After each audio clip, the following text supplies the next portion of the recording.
Okay तो चलिए शुरू करते हैं। आज जो हमारा टॉपिक है that is goods and service tax. Right, goods and service tax जिसे हम बोलते हैं जीएसटी। अब ये तुम्हारा टॉपिक कहाँ आता है, सबसे पहले मैं वो बता दूं। इंडियन इकोनॉमिक डेवलपमेंट जो कि क्लास 12th में है, उसका चैप्टर नंबर 3। तो चैप्टर नंबर 3 जो है that will be goods and service tax का एक टॉपिक है। अब देखो इसकी इंपॉर्टेंस क्यों है, क्योंकि देखो मेरे इंपॉर्टेंट सीरीज मतलब ये वो टॉपिक्स हैं जो तुम्हें कवर करना है बिफोर आप बोर्ड एग्जाम्स के लिए अपियर करो।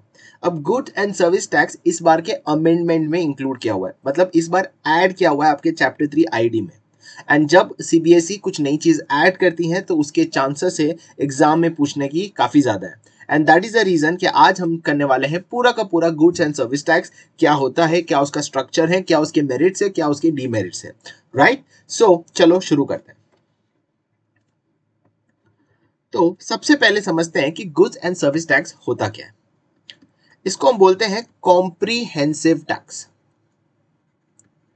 क्या बोलते हैं इसको हम लोग? Comprehensive tax. अब क्यों इसको कॉम्प्रीहेंसिव टैक्स बोलते हैं मैं समझाता हूं। देखो पहले टैक्सेशन सिस्टम इस तरह से होता था कि एक होता था तुम्हारा डायरेक्ट टैक्स। डायरेक्ट टैक्स में कौन सा आता था तुम्हारा? Income tax. और फिर हुआ करता था इनडायरेक्ट टैक्स।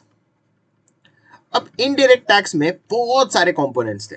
जैसे इनडायरेक्ट टैक्स में था एक्साइज ड्यूटी, फिर था वैट, और फिर था तुम्हारा एक्साइज ड्यूटी है, वैट है, सर्विस टैक्स है, ऑक्ट्रॉय है। बहुत सारे टैक्सेशन सिस्टम थे, कम से कम 17 टैक्सेशन सिस्टम थे अलग अलग इनडायरेक्ट टैक्स में।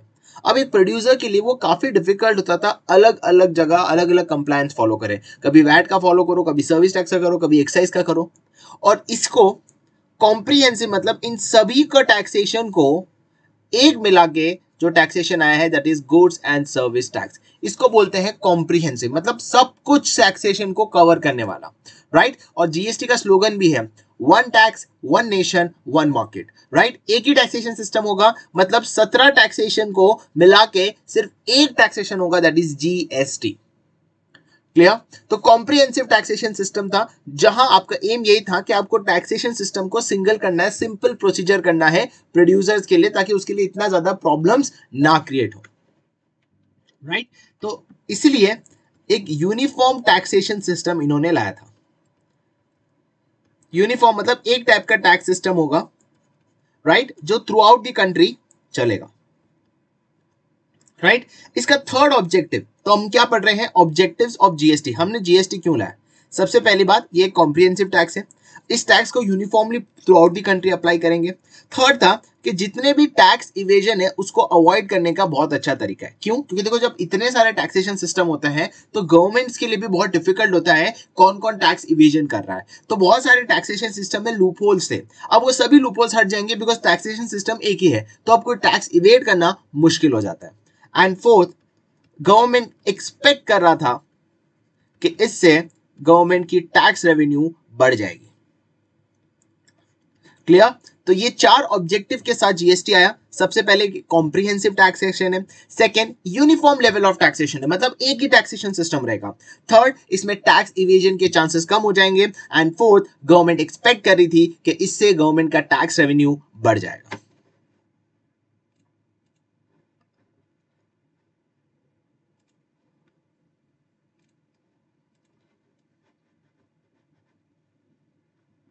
आगे बढ़ते हैं। अब हम जो बात करने वाले हैं that is regarding tax structure. अब जीएसटी का टैक्स स्ट्रक्चर कैसा होता है उसको समझते हैं। देखो जितने भी गुड्स है एंड सर्विसेज है उसको इन्होंने कैटेगराइज किया हुआ है into 4 different categories, sorry 5 different categories. ठीक है, 5 डिफरेंट कैटेगरीज, और हर एक कैटेगरी में अलग अलग टैक्सेशन सिस्टम है। तो कैटेगरी 1 में वो गुड्स आएंगे जिसके ऊपर टैक्सेशन सिस्टम कितना होगा? 0%। 0% मतलब इस पे कोई टैक्स नहीं लगने वाला है। क्या रीजन है? गवर्नमेंट को लगता था कि कुछ ऐसे आइटम्स है जो बहुत ही नेसेसिटी आइटम्स है, वहां टैक्सेशन लगाना सही नहीं है क्योंकि पुअर पीपल अफोर्ड नहीं कर पाएंगे। फिर कैटेगरी 2 जो इंडस्ट्री होंगे उसमें होंगे 5%। कुछ ऐसे गुड्स है जो कैटेगरी 2 में डाला जहां सिर्फ 5% जीएसटी लगेगा, जैसे फॉर एग्जांपल तुम्हारा क्लोथ आइटम जो भी है वो 5% पे जाता है। कैटेगरी 3 में 12% जीएसटी लगता है, कैटेगरी 4 में 18% लगता है एंड कैटेगरी 5 में 28% टैक्सेशन सिस्टम है। मतलब टैक्सेशन जो है वो परसेंटेज फिक्स कर दिया है, इसके बाहर कोई टैक्सेशन नहीं होगा। कोई अगर आपसे 23% लगा रहा है, 32% लगा रहा है तो वो गलत है। यही 5 में फॉल होंगे सारे गुड्स, या तो 0, या तो 5, या तो 12, या तो 18 और या तो 28। अब जनरली 28 जो होता है वो तुम्हारे लग्जरी आइटम्स के लिए होता है। कौन से आइटम्स? लग्जरी। जैसे तुम अगर टीवी खरीदते हो, इलेक्ट्रॉनिक टीवी अगर महंगी खरीदते हो तो उस पर 28% जीएसटी लगता है, राइट? तो ये है गुड्स एंड सर्विस टैक्स का बेसिक स्ट्रक्चर। अब गुड्स एंड सर्विस टैक्स किस तरह से लगता है? इसके अंदर अगर विद इन स्टेट हो, विद इन स्टेट का मतलब क्या, मैं समझाता हूं। अगर मैं अहमदाबाद से हूं, मैं एक सेलर हूं अहमदाबाद से, और मुझे अगर ये एक सामान राजकोट में बेचना है, दोनों गुजरात के अंदर आते हैं, तो यहां लगता है CGST and IGST, sorry CGST and SGST, central goods and service tax and state goods and service tax. तो सीजीएसटी और एसजीएसटी लगता है अगर विद इन स्टेट हो, राइट? मैंने अहमदाबाद से राजकोट बेचा। अगर इंट्रा स्टेट हो, इंट्रा स्टेट मतलब क्या कि अगर मैं हूं अहमदाबाद से और मैं बेच रहा हूं सामान दिल्ली, तो यहां लगने वाला है आईजीएसटी।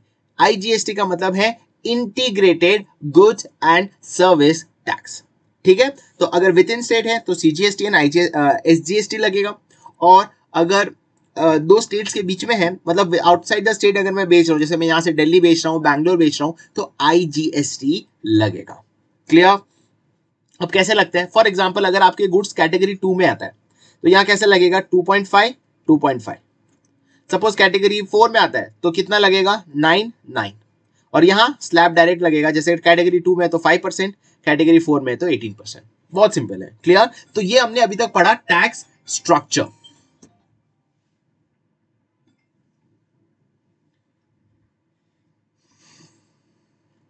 क्लियर? तो ये हमने टैक्स स्ट्रक्चर पढ़ा। इसके पहले क्या पढ़ा हमने पढ़ा ऑब्जेक्टिव क्या है जीएसटी का, एक कॉम्प्रिहेंसिव टैक्सेशन सिस्टम है, जैसे यूनिफॉर्म टैक्स लगेगा, थर्ड टैक्स इवेजन नहीं होंगे और गवर्नमेंट एक्सपेक्ट करेगी फ्यूचर टैक्स रेवेन्यू बढ़े। और ये हमने एक टैक्स स्ट्रक्चर पढ़ा। चलिए अब कैरेक्टरिस्टिक समझते हैं कि गुड्स एंड सर्विस टैक्स से क्या क्या कुछ खास कैरेक्टरिस्टिक्स है जो उसको अलग बनाता है बाकी सबसे। गुड्स एंड सर्विस टैक्स की क्या क्या कैरेक्टरिस्टिक्स है? सबसे पहली बात कि ये आपके हर वैल्यू एडिशन पे ही लगेगा। अब ये क्या होता है हर वैल्यू एडिशन पे लगेगा, मैं उसको समझाता हूं। सपोज एक मैन्युफैक्चरर है, मैन्युफैक्चरर ने होलसेलर को दिया, होलसेलर रिटेलर को देता है और रिटेलर फिर कंज्यूमर को देता है, ठीक है? अब मैन्युफैक्चरर ने लेट्स से रॉ मटेरियल खरीदा होगा 200 में और होलसेलर को बेचता है 300 में, तो इसने कितना वैल्यू एडिशन किया? इसने वैल्यू एडिशन किया 100 का। क्यों? क्योंकि 200 में खरीदा, 300 में बेचा। अब होलसेलर 300 में खरीदता है और रिटेलर को बेचता है 500 में, तो इसने वैल्यू एडिशन कितना किया? 200 का, राइट? तो 200 का वैल्यू एडिशन होलसेलर ने किया। अब रिटेलर खरीदता है 500 में और कंज्यूमर को बेचता है लेट्स से 800 में, तो अब इसने कितना वैल्यू एडिशन किया? Obviously 800 minus 500 that is 300। तो वैल्यू एडिशन पे ही जीएसटी लगता है, टोटल वैल्यू पे नहीं लगता। मतलब जितना आप वैल्यू ऐड कर रहे हो उसमें पे ही जीएसटी लगने वाला है। तो इसे कहते हैं वैल्यू एडिशन टैक्स। जितना मैं वैल्यू ऐड करता जाऊंगा उतना ही मुझे जीएसटी पे करना पड़ेगा, राइट? इसलिए इसको बोलते हैं वैल्यू एडिशन टैक्स। सेकेंड, यहां जो टैक्सेशन सिस्टम था, ये जो टैक्सेशन सिस्टम है वो किस पे लगता है? प्रोडक्शन पे नहीं लगता। गुड्स जब सब सप्लाई करते हो तब लगता है। तो सप्लाई ऑफ गुड्स पे टैक्सेशन होता है, प्रोडक्शन पे टैक्सेशन नहीं होता। फॉर एग्जांपल पहले कैसे हुआ करता था कि ये मैन्युफैक्चरर है, अब जैसे ही मैन्युफैक्चरर ने गुड्स बना दिया, जैसे ही गुड्स प्रोड्यूस कर दिया, मतलब बेचा नहीं अभी तक, जैसे ही गुड्स प्रोड्यूस कर दिया वहां पे एक्साइज ड्यूटी लग जाती थी। आप बेचो कि नहीं बेचो कोई फर्क नहीं पड़ेगा, आपको एक्साइज ड्यूटी पे करना पड़ेगा, है ना? अब ऐसा नहीं है, अब प्रोड्यूस करने से जीएसटी नहीं लगेगा। जैसे ही प्रोड्यूस करने के बाद आप होलसेलर को सप्लाई करोगे तो अब लगने वाला है तुम्हारा जीएसटी। अब आपको एक्साइज ड्यूटी पे करने की जरूरत बिल्कुल नहीं है, राइट तो ये काफी अच्छा है मैन्युफैक्चरर के लिए कि भाई जब मैं बेचूं तभी जीएसटी चार्ज करूं, जब प्रोडक्शन है तो कहां से लाऊंगा पैसा, है ना। So that is the reason कि सप्लाई के वक्त गुड्स जीएसटी लगता है, प्रोडक्शन के वक्त नहीं लगता। अच्छा, अब ये वर्क कैसे करता है बहुत अच्छे से मैं समझाता हूं। इसमें कॉन्सेप्ट है इनपुट टैक्स क्रेडिट, जिसके लिए जीएसटी बहुत जाना जाता है, तुमने काफी सुना भी होगा। अब क्या होता है इनपुट टैक्स क्रेडिट, मैं वो समझाता हूं।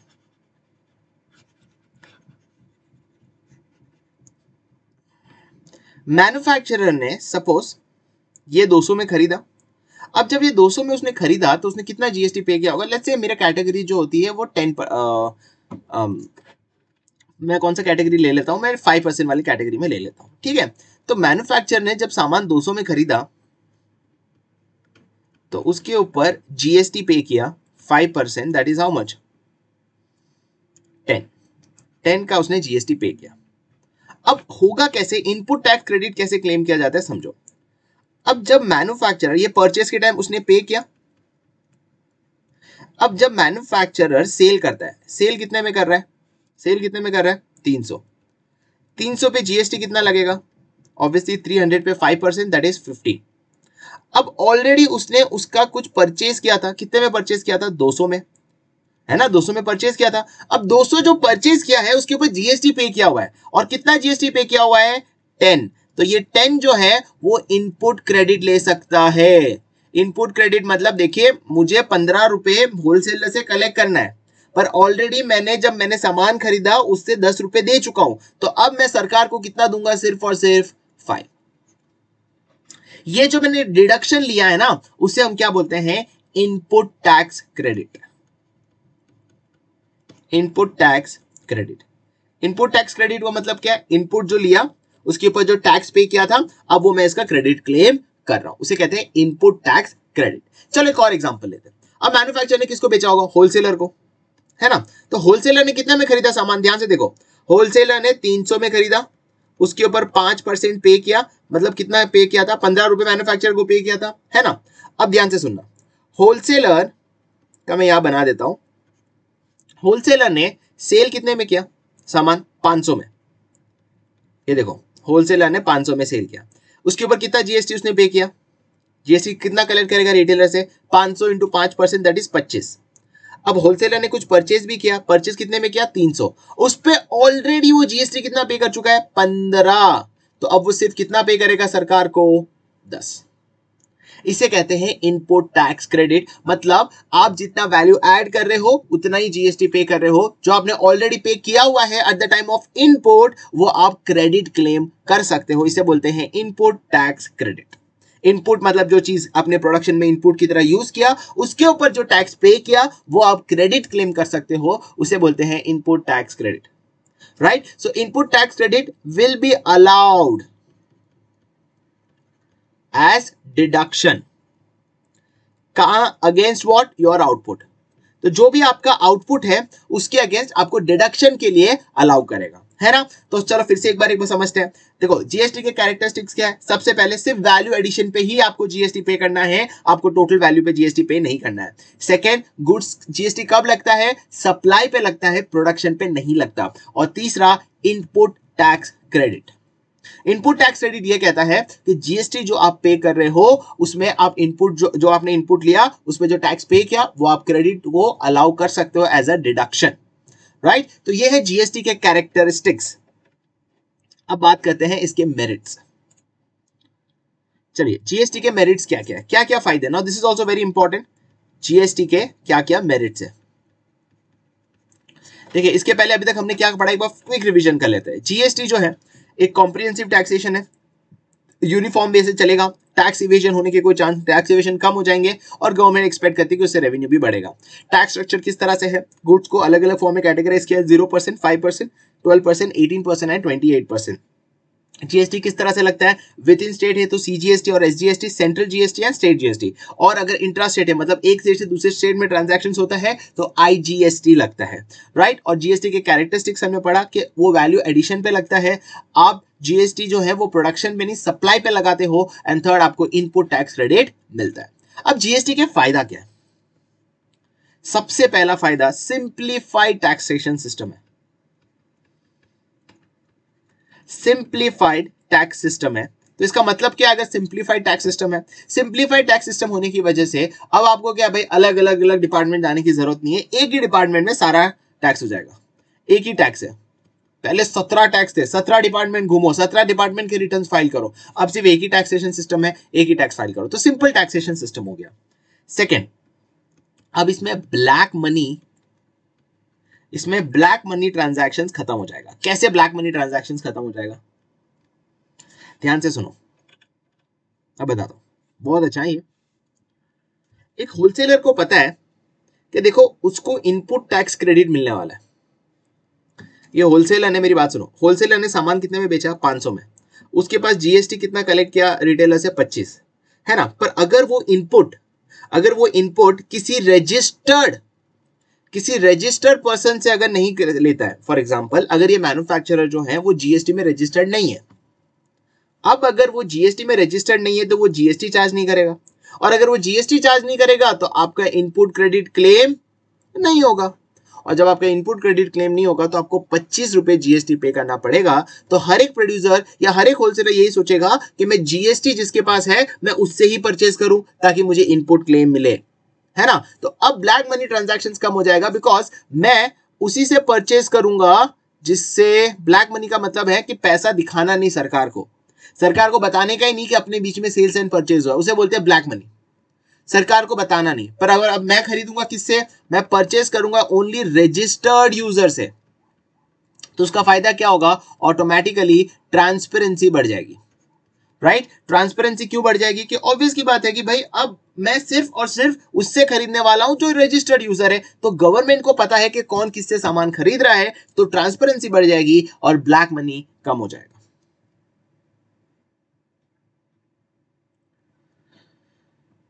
थर्ड, आपका साइज ऑफ मार्केट बढ़ गया। किसके लिए? डोमेस्टिक प्रोड्यूसर के लिए। कैसे साइज ऑफ मार्केट बढ़ गया डोमेस्टिक प्रोड्यूसर के लिए? ऑब्वियस की बात है ना यार, कि देखो अभी जीएसटी जो है पूरे इंडिया में एक ही टैक्सेशन सिस्टम है, अलग अलग टैक्सेशन खत्म हो गया। पहले क्या हुआ करता था मैं बताता हूँ। पहले गुजरात से अगर सामान मुझे गोवा बेचना है तो पहले गोवा, गुजरात का जो बॉर्डर होता है ना उस पर टैक्स लगता है, ऑक्ट्रॉय, वहां सारे डॉक्यूमेंटेशन देने का, इतना टफ प्रोसीजर। फिर गोवा के बॉर्डर जाओगे तो वहां उसके अलग टैक्सेशन सिस्टम है, उसके फॉलो करना डॉक्यूमेंटेशन, तो इतना डॉक्यूमेंटेशन होता था ना, तो प्रोड्यूसर सोचता था यार छोड़, अपने को विद इन गुजराती बेचते हैं, अपने बाहर जाने का नहीं, इतने मतलब इतने कॉम्प्लिकेटेड प्रोसीजर्स थे, कंप्लायंसेस थे। अब क्या हो गया कि भाई एक ही टैक्सेशन सिस्टम है, आपको जीएसटी पे कर दो, आपको पूरा इंडिया एक हो गया, सारे स्टेट्स में कोई रेस्ट्रिक्शंस नहीं, कोई ऑक्ट्रॉय नहीं, तो आप बड़ा लेवल पे काम कर सकते हो, एक स्टेट में नहीं बड़े लेवल स्टेट्स पे काम कर सकते हो, तो आपका साइज ऑफ मार्केट बढ़ गया। एंड फोर्थ, गवर्नमेंट का रेवेन्यू बढ़ गया। क्यों गवर्नमेंट का इसलिए रेवेन्यू बढ़ गया? बिकॉज ट्रांसपेरेंसी बढ़ गई। मैंने बताया ना सेकंड पॉइंट में, अब सभी लोग को जीएसटी में रजिस्टर करना पड़ेगा, क्योंकि कोई सामान तब किससे खरीदेगा? उसी से खरीदेगा जो जीएसटी रजिस्टर्ड है, वरना सामने वाले को क्या मिलेगा? इनपुट टैक्स नहीं मिलेगा। अरे होलसेलर वही मैन्युफैक्चरर से खरीदेगा जो जीएसटी रजिस्टर्ड है ना, तो अगर मैन्युफैक्चरर अगर रजिस्टर्ड नहीं होगा तो उससे कोई खरीदने वाला नहीं होगा, तो ऑब्वियस की बात है कि उसको रजिस्टर होना पड़ेगा। इसका मतलब ट्रांसपेरेंसी बढ़ गई, ट्रांसपेरेंसी बढ़ गई तो गवर्नमेंट का रेवेन्यू भी बढ़ गया, क्योंकि जब ट्रांसपेरेंसी नहीं थी तो लोग पैसा बताते नहीं थे, सरकार को टैक्स नहीं आता था, अब सरकार को टैक्स ज्यादा आएगा। तो ये है बेसिकली 4 फायदे। इस 4 फायदे का मैंने मेमोरी टेक्निक दिया है बीएमटीएस। बी का मतलब होता है ब्लैक मनी कम हो जाएगा बिकॉज ट्रांसपेरेंसी बढ़ गई, क्योंकि मैं उससे खरीदूंगा जो रजिस्टर्ड यूजर है। एम का मतलब होता है कि साइज ऑफ मार्केट बढ़ गया, है ना, तो साइज ऑफ मार्केट अब बढ़ गया। टी का मतलब होता है कि सिंप्लीफाइड ट्रांसपेरेंसी बढ़ गई, जिसकी वजह से गवर्नमेंट का रेवेन्यू बढ़ गया। एंड एस का मतलब होता है सिंप्लीफाइड टैक्स सिस्टम। ठीक है, ये इसके मेरिट्स हो गए। अब हम आखिरी डिस्कस कर रहे हैं उसके डीमेरिट्स। अब डीमेरिट्स क्या क्या है? सबसे पहली बात कि देखो, पहला डीमेरिट यही है कि सारे गुड्स को कवर नहीं किया है जीएसटी में, सभी गुड्स को जीएसटी में कवर नहीं किया हुआ है।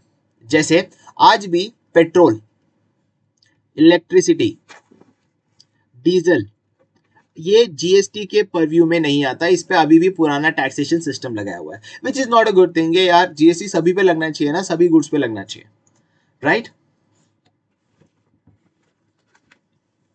ओके, अब क्या दूसरा है कि जीएसटी जो है, जो परसेंटेज है, हमने बताया ना फिक्स है 0, 5, 12, 18 और 28, ये जो परसेंटेज है ये फिक्स नहीं किया अभी तक। फिक्स नहीं किया मतलब क्या है कि मार्केट में बहुत ज्यादा अनसर्टेनिटी है। अनसर्टेनिटी कैसे, मैं बताता हूं। जैसे पहले होटल्स जो जाते थे ना खाना खाने, राइट, रेस्टोरेंट, सॉरी, अब रेस्टोरेंट्स पे पहले 18% टैक्सेशन सिस्टम था, फिर गवर्नमेंट ने कम करके 12% कर दिया। तो गवर्नमेंट बार बार अपना टैक्स परसेंटेज चेंज कर रही है। मार्केट में बहुत ज्यादा अनसर्टेनिटी है कि आज 5, चलो आज 18% हो सकता है, बाद में 12% होने वाला है, तो तब मैं इन्वेस्ट करूंगा। तो जब अनसर्टेनिटी बहुत होता है ना, तो हम डिसीजंस नहीं ले पाते,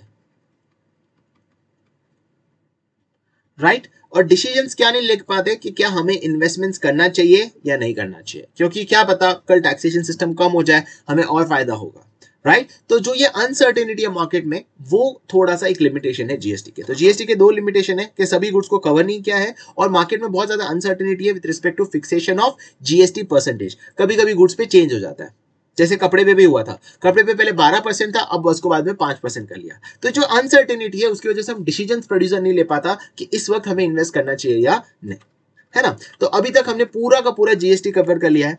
ये बहुत ही इंपॉर्टेंट टॉपिक है गाइस, प्लीज इसको अच्छे से करके जाना, बिकॉज इस पे क्वेश्चन आने के चांसेस भी बहुत ज्यादा है। Goods and service tax, right, objective क्या है भाई, कॉम्प्रिहेंसिव टैक्सेशन सिस्टम है, सभी 17 टैक्सेस को कवर करता है और यूनिफॉर्मली पूरे कंट्री में लगेगा, कोई टैक्स एवेजन नहीं होगा इसमें। और फोर्थ, गवर्नमेंट का रेवेन्यू भी बढ़ जाएगा, गवर्नमेंट ऐसा एक्सपेक्ट करती है। टैक्स स्ट्रक्चर इस तरह से है, गुड्स एंड सर्विसेज पे कैटेगरी 1 0%, फिर 5%, फिर 12, फिर 18 और फिर 28, है ना। कैरेक्टरिस्टिक्स क्या भाई, वैल्यू एडिशन पे लगता है, इनपुट टैक्स क्रेडिट मिलता है, और गुड्स प्रोडक्शन पे नहीं, सप्लाई ऑफ गुड्स पे जीएसटी लगता है। जीएसटी के क्या फायदे हैं भाई, सिंप्लीफाइड टैक्सेशन सिस्टम है, ब्लैक मनी कम हो जाएगा बिकॉज मैं उससे ही खरीदूंगा जो रजिस्टर्ड यूजर है, तो ट्रांसपेरेंसी बढ़ जाएगी, और ट्रांसपेरेंसी बढ़ गई तो गवर्नमेंट का रेवेन्यू बढ़ गया और साइज ऑफ मार्केट भी बढ़ गया। डीमेरिट सिर्फ दो ही है। फर्स्ट, कि गुड्स, सभी गुड्स को कवर नहीं किया, जैसे पेट्रोल, इलेक्ट्रिसिटी, डीजल, आज भी उस पर वैट और एक्साइज ड्यूटी लगता है, एंड जीएसटी जो है वो फिक्स नहीं है, बहुत ज्यादा अनसर्टेनिटी है with respect to its percentage. इसी के साथ गुड्स एंड सर्विस टैक्स के हमने पूरा कंप्लीट कर लिया, बहुत इंपॉर्टेंट है, प्लीज देख लेना। टिल देन चलो बाय बाय, थैंक यू।